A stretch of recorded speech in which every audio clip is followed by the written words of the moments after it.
We are live. We are live. We are live. Did I say welcome to the main event? Run that thing right, brother. You mad? Oh, man. Behave before you talk about what I'm talking about, yeah? We are live, guys. I'm Sam, Mr. Blitz Tech. WGS. J, 1/3 of the Cyber Nerds. And yes, today we're talking about Dune Prophecy, episode 1 from season 1. Thank you very much to Sky to invite us out to see the premiere of this new show.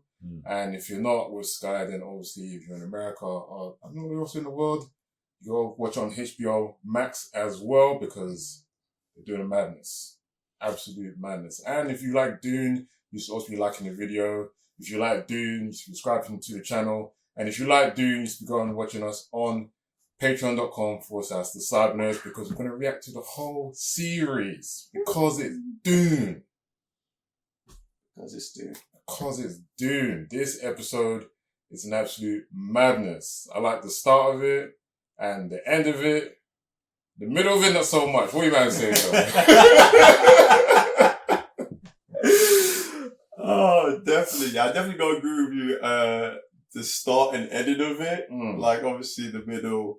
You know what? The middle kind of felt like Dune Part 1 as well, where it's like the first part of Part 1, where it's like very slow, not much happening, but they're settling, you know, the road, you know what I'm saying, for which is to come in the next episode, you know what I'm saying? But yeah, man, like you're saying, the beginning, I really like how, you know, the story, how things end, you know, this is like 10,000 years before Paul Atreides. And yeah, man, just to get us going, I feel like, you know, it was a good place to start. It's interesting, man, because like, for a season premiere, I just wasn't blown away. Do you know what I'm saying? And I was like, right, like, the production was really good. The actors we've got, I would say for the most part, they're really good. We had some really strong performances. Do you know what I'm saying? Like, Mark Strong, obviously a standout. Travis Fimmel was a standout. Emily Watson was going stupid hard. So it was like, there was lots of ingredients for this to be like a banger, like a real big banger. Do you know what I'm saying? This is what I'm expecting. And I feel like it just wasn't that. Do you get what I'm saying? So it's like, it was a good episode, a fine episode. Like I hear it with the start and the end, but I just like all the way through. Like I feel in the beginning, you're excited that we're just here. Yeah. Do you know what I'm saying? But like when we realized, it's Dune, we're in it. I just felt like for me, it was just very like it was just it was like, I hope this show gets better episode after episode after episode. I think, yeah, it's one of those ones. You know what I'm saying? Yeah. Like, you know, there's some shows that are like good at the beginning and then they get progressively worse. Then there's some that are just banging all the way through. And I feel like this is a good first episode to start. You get me? They've got a lot, they had a big job. Do you know what I'm saying? Because even though it is connected to Dune, with 1,000 years, 10,000 years time, you're still setting up the whole thing again. Do you know what I'm saying? And you're setting up even other stuff that people don't know about that impacts this stuff tens of thousands of years. Do you know what I'm saying? So it's like, they had a lot to do. And I want to I don't want to let them off the hook for that. But I want to see where it develops. Like episode 2 is very important. Like, very important. Yeah, it's funny you say that because I feel like if we didn't have Dune, like the movies, this would have been, it wouldn't hit as much, you know what I'm saying? The level of like interest and what kept man like, okay. And what, like you're saying, episode 2, like, let's see where this is going, you know what I'm saying? And hopefully they didn't just, you know, obviously they didn't blow the load in the first episode. So hopefully it just gradually gets better and better. And start, you know, getting man more excited about things, in it, because it definitely wasn't like a episode. And do you know what's crazy about that? Even though it didn't feel like a episode, there was bare stuff in it that was going crazy. Like, it was going crazy. Like, the show has, like, if you've watched Dune, everything you've seen in the films is in the show. Like, the war, the politics, the sandworm, like, everything is, like, it's in the show. Like, do you know what I'm saying? So, know that it's all there. It's just, there's a whole different narrative and we're doing a whole different thing. and we've got to understand the whole place all over again. Do you know what I'm saying? So it's like, I think it's interesting. You see when you said that about Dune 1, and I hated Dune 1. I hear what you're saying, like, but I didn't think about it like that. Because we had watched Dune 1. Yeah, okay, gotcha. Do you know what I'm saying? Because I'd watched Dune 1, I've been through it, I didn't feel like, but I get what you're saying, like. It was that, because Dune 1, the first time we watched it, was like, oh man, it was just like, there's a lot spectacular on the screen, but. There's a lot of, there was just a lot of bricks being laid. That's it. And I would like to get past the bricks being, and do you know what? Maybe it's unfair to the show, because we just come off 2 Dune movies, 2 bangers. Do you know what I'm saying? I said 2 bangers, but like collectively, it's a banger. Do you know what I'm saying? And now we've got to slow it down again. That's what I was about to say. Maybe it's just a Dune thing. Because if it's the same guy who wrote No, the I'm movies, with it. This is what I'm saying. and then he done the books. I'm Maybe there. He's just man in and then stops, and then like the music kikes in and then you're it's writing cool. the thing. So Yeah, that's what I'm saying. See, it's like the sound, it's like the actual sound. Yo, and then the thing comes. And this is what I'm saying. Because of my experience with the first, the journey I went through with the first 2 films, I'm very chill here about the situation. Like, yeah, we'll see the next episode and we'll see what happens. Well, yeah, man. Yeah, because I put it in kind of, like I said, in peculiar place. Because I was watching it, and I was just like, even the way it started, that it feels how everything's kind of gone backwards, where they said that, I don't want to spoil it in case no one actually knows it, but the way the timeline has gone, you never thought the way the world started is the way they said it started. Mm-hmm. And then the way they're going forward, they're saying that, now that we're like, not copying, but almost like we're in the Tudor times, starting again, everyone's trying to make 3Ds and pieces and stuff like that. And then you got like the sisters, and obviously having their own currency on top of the world. I was like, it just sounds sick. Yeah. And then when you're watching it, like you said, you're just watching the bricks being laid and you're like, okay, like, but so we get there now. And that for me is the issue, because you got that and it's not really an issue, but it's so sci-fi at the same time. I'm like, it's the first it feels a episode. bit mad. Like, you have to remove, like, if you love Dune, you're gonna be fine. Yeah, exactly. You're gonna be fine. If you're just coming into this, it's a lot. Cool. Yeah. It's a lot. It is. It's a lot. But I think, like, there's enough, bro. You just, bro, it's Game of Thrones level 10 in sci-fi, bro. Yeah, it's like that, bro. But the thing with games because of this is that the hooks in games are literally through both jaws. Where in this, like, you're still seeing the worm and you're like, that's bait. And only when you're like saying 2 or 3, then you hook the bait, then you're in. That's like you're saying, that's the madness here. Yeah, but that's the thing. I think they can do that, I guess, because what they have. Yeah. You know, so I guess they can get away with that. And they, it kind of, obviously we ain't watched what's to come, but it could help their situation of setting up the world and what we come to. You know what I'm saying? Like, that's what I'm thinking, bro. Because otherwise it's going to be a madness throughout the show. Obviously, the show's going to be a madness, period. Yeah. That's what I'm saying. I trust this show. Like, I can only imagine it is going to get better, but I'm only going off what I've seen from the movies where, 1, I felt the same. I was like, this is okay. It's like, whatever. Watch 2, and then my mind is like amazed. Now I want to watch more Dune. And now it's always like there's a reset where, boom, the way the guy writes this is almost like you're either here or you're not. So when you're stuck in there, like I said, you've got the bait. Now you're like, this is like almost mind blowing. But for newcomers, it is very worrying because you're going to watch it and then be like, all right.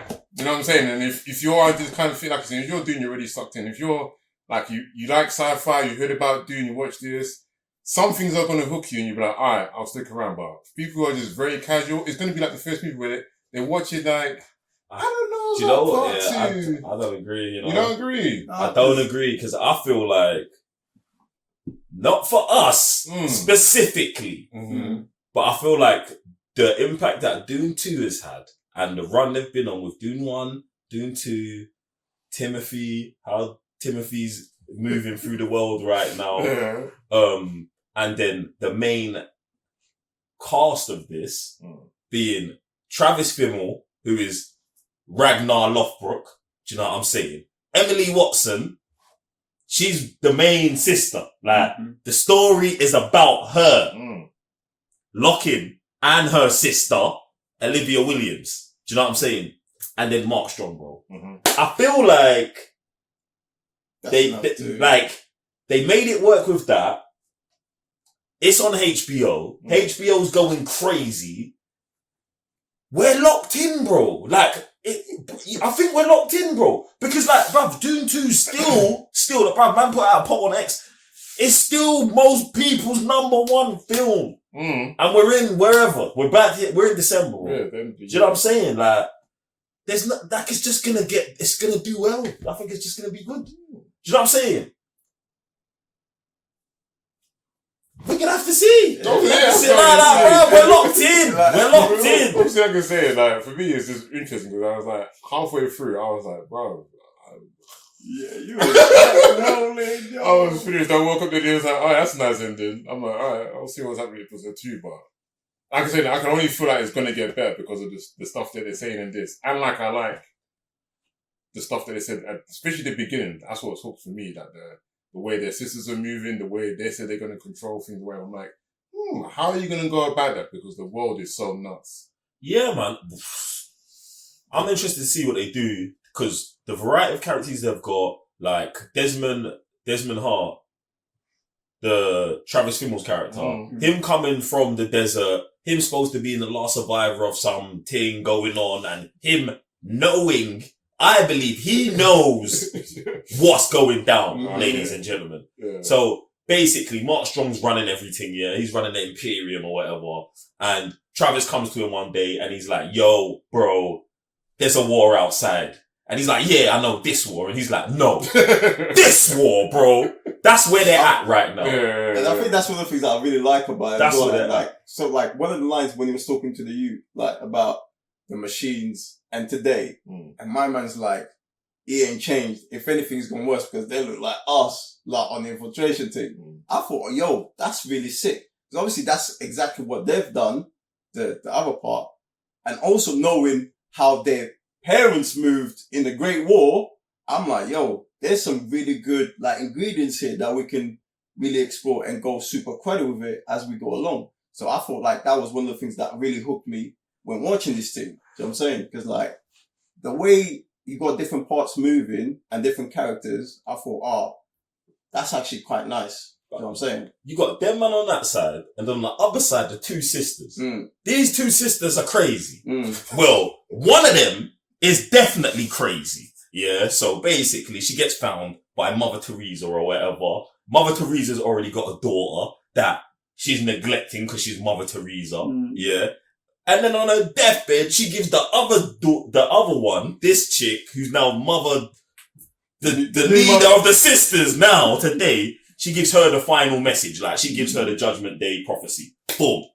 Then she just goes and runs crazy with it. Which is obviously what I think it is in this whole thing is that the mum was seeing the prophecy that she brings on and told her about it on her deathbed. Do you get what I'm saying? But now she's gone on and been like, no, this is the prophecy that I bring on. Thinking it's a good thing. Right. And she brings it on. Do you know what I'm saying? She claps that, yeah. No spoilers for the thing. But people die. Do you know what I'm saying? Early. You get me? And I want to, and late, to be honest. Oh, yeah. Oof. People die early and late, bruv. So, it's, bruv, it's funny because I hear what you man are saying about the episode, but I feel like it was good and can get better. Yeah. Like, and that's what man's hoping. It was a madness, bruv. It was like, there was bare credit it, fam. Yeah, that's one thing I like that they didn't hold back on the credit. Yeah, so the sisters are going nuts. And then they've got the school that they're running. You know what I'm saying? The school.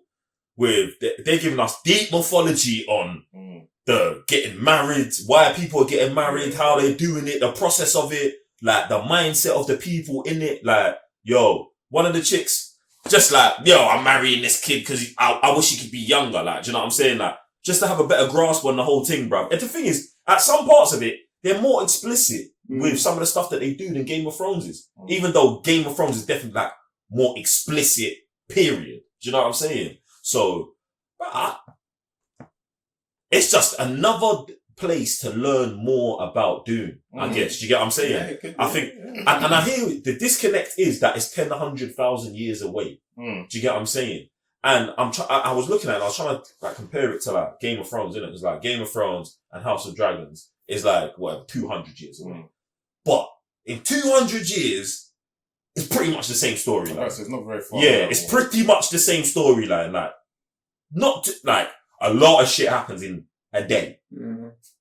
But when you step back and look at the whole narrative and the infinite timeline, 200 years isn't a lot. Do you get what I'm saying?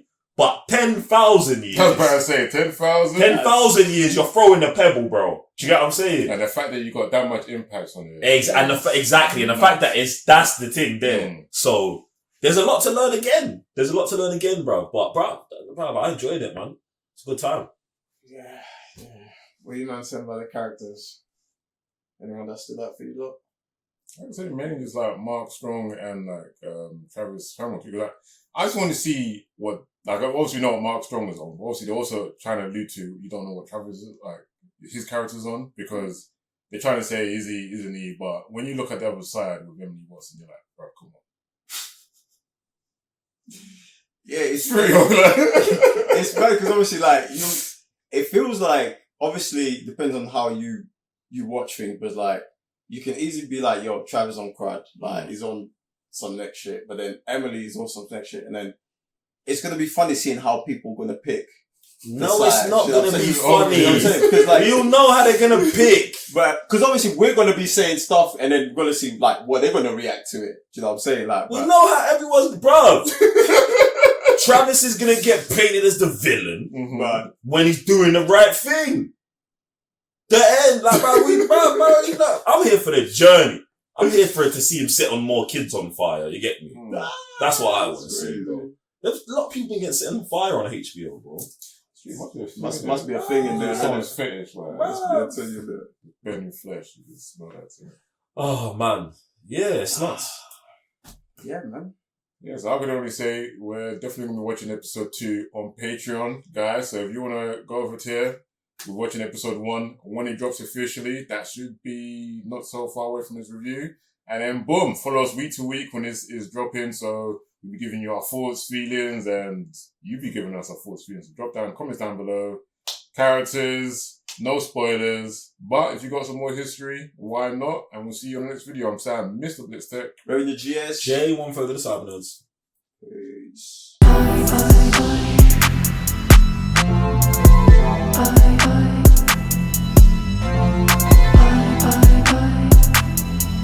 Bye.